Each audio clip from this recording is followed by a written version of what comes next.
Well, the first deleted scene actually was a scene very early on in the movie, right at the beginning, and it was on top of the dam. It was the guardhouse. When you see the film, what you'll see is Bond running across the top of the dam. A gate seems to be opening automatically, and he runs to the center of the dam and, of course, jumps off. Now, what we had was this guardhouse scene where Bond slips into the guardhouse unbeknownst to them, and right under their noses presses the button to open the gate.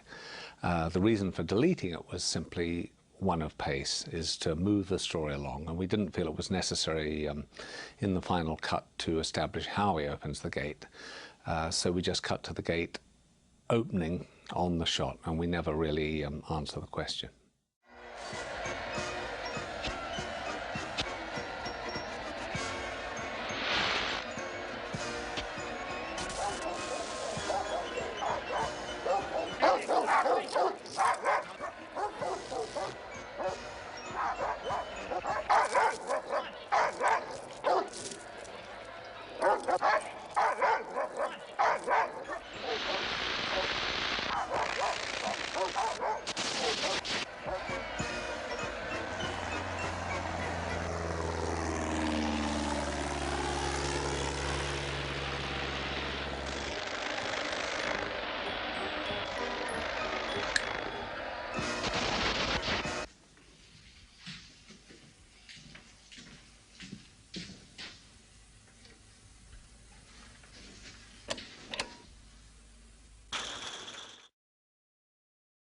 We introduce Robbie Coltrane as this bad guy.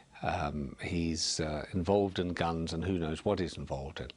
But there's a very funny scene with him and the Pakistani gun runner, who's trying to sell him basically counterfeit guns.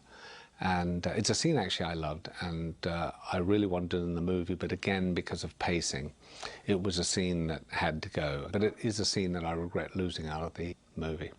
Heckler & Koch MP5 fully automatic submachine gun. Exactly, sir. A very good gun. A very good eye. I promise you most excellent quality. 2,000 pieces, next to delivery, no problem. A very good price. Glock 17, semi-automatic pistol. I compliment you on your taste, sir. Excellent weapon. You know, all the very best people are using them. A very good gun. I tell you what, I give you my very, very, very best price. Obsolete. Check counterfeit crap. The Glock is a weapon I greatly admire. Of course you do, sir. Because you're a very clever man. Beautifully machined. Takes to the hand like a glove. Of course, how right you are, sir. Because it's a very, very fine... The Chinese have released a batch of counterfeits on the market. Perfect, except for one tiny detail. The silly Chinese have made the firing pins too short. Get out of my sight. The scene with Jack Wade in the middle of the movie is where he's driving along in this horrible little Fiat, I think it is. Tiny little car with Bond heading towards the nightclub, and really the whole thing is a soliloquy from Jack Wade about his interest in gardening, his whole horticultural interest, which was very funny and sort of rather interesting for Wade's character. The problem was we had to get to the nightclub a little quicker, and I always felt that the middle of the film was where it sagged and it needed to be moved along faster.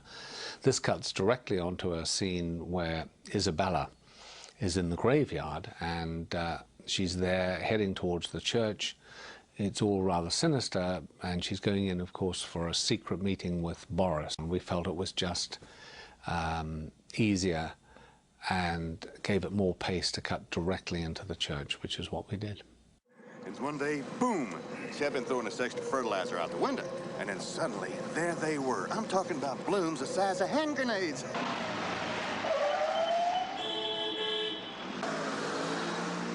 There it is, Kirov's funeral parlor. Like I said, the exchange takes place at 4 o'clock this afternoon. Right.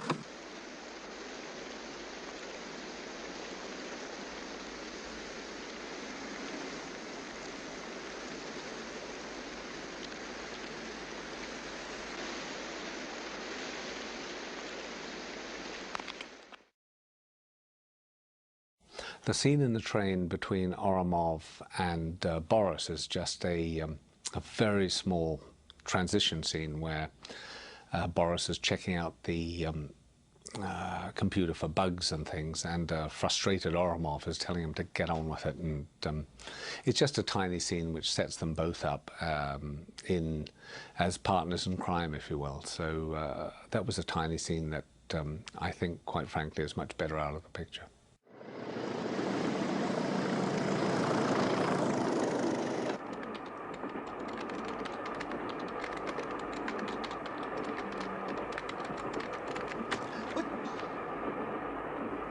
You disconnected me.